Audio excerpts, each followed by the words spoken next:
ଦୁନିଆରେ ଆପଣ ଯେତେ ସମ୍ପତ୍ତି ଅର୍ଜନ କରିଛନ୍ତି ଜୁଇ ଚିତାରେ ବିନ୍ଦୁଏ ମାତ୍ର ନେଇପାରିବେ ନାହିଁ। ଗୋଟିଏ କଥା ସବୁବେଳେ ମନେ ରଖନ୍ତୁ, ନିଦ ଭାଙ୍ଗିଲେ ସକାଳ ଆଉ ନ ଭାଙ୍ଗିଲେ ପରକାଳ। ତାହେଲେ କ'ଣ ପାଇଁ ଏତେ ଗର୍ବ ଆଉ ଅହଙ୍କାର? ଆଖି ପୋଖରୀ ନୁହେଁ ତଥାପି ଲୁହରେ ଭରିଯାଏ। ଶତ୍ରୁ ଏକ ମଞ୍ଜି ନୁହେଁ ତଥାପି ବଢି ଚାଲେ। ଚରିତ୍ର ଲୁହା ନୁହେଁ ତଥାପି କଳଙ୍କି ଲାଗେ। ଆତ୍ମସମ୍ମାନ ଶରୀର ନୁହେଁ ତଥାପି ଘାଇଲା ହୁଏ। ଆଉ ମଣିଷ ଋତୁ ନୁହେଁ ତଥାପି ବଦଳିଯାଏ। କ'ଣ ସାଙ୍ଗମାନେ ଠିକ ତ? ଯଦି ସ୍ୱପ୍ନ ଦେଖିବାକୁ ଚାହୁଁଛ ତେବେ ଉଚ୍ଚ ଦେଖ। ଅପମାନିତ ଓ ନୀଚ ଦେଖାଇବା ପାଇଁ ଲୋକେ ଅଛନ୍ତି। ଯଦି ଜାଳିବାର ଅଛି ତୁମ ଭିତରେ ଉତ୍ସାହର ଅଗ୍ନି ଜାଳ। ଜଳିବା ପାଇଁ ଏଠି ଲୋକେ ଅଛନ୍ତି। ଯଦି ବନେଇବାକୁ ଅଛି ତେବେ ସ୍ମୃତି ବନାଅ। କଥା ବନେଇବାକୁ ଏଠି ଲୋକେ ଅଛନ୍ତି। ଯେଉଁଠି ସମ୍ମାନ ନାହିଁ ସେଠାକୁ ଯିବାର ନାହିଁ।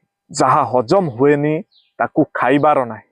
ଯିଏ ସତ କଥାରେ ରାଗେ ତାକୁ ବୁଝେଇବାର ନାହିଁ। ଯିଏ ନଜରରେ ନୀଚ ହୁଏ ତାକୁ ଉଠେଇବାର ନାହିଁ।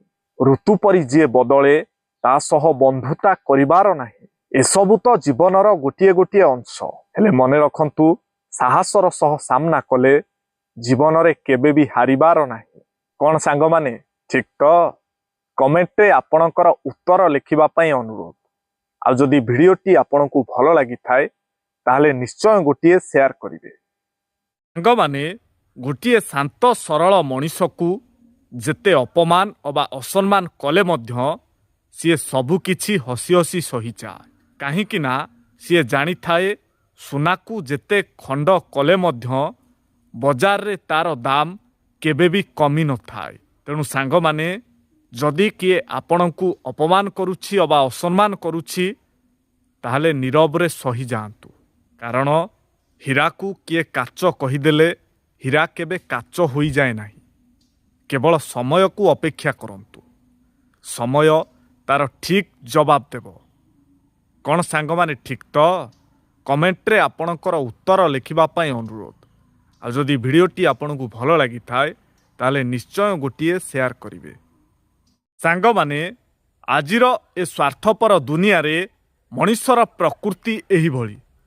ସ୍ୱାର୍ଥ ପୂରଣ ହେଲେ ଛାଡ଼ି ଚାଲିଯାଏ।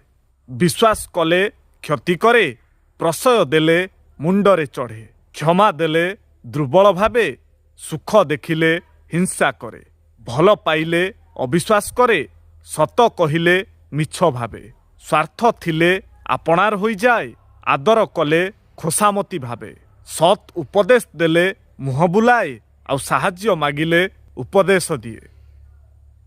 କ'ଣ ସାଙ୍ଗମାନେ ଠିକ ତ? କମେଣ୍ଟରେ ଆପଣଙ୍କର ଉତ୍ତର ଲେଖିବା ପାଇଁ ଅନୁରୋଧ। ଆଉ ଯଦି ଭିଡ଼ିଓଟି ଆପଣଙ୍କୁ ଭଲ ଲାଗିଥାଏ ତାହେଲେ ନିଶ୍ଚୟ ଗୋଟିଏ ସେୟାର କରିବେ।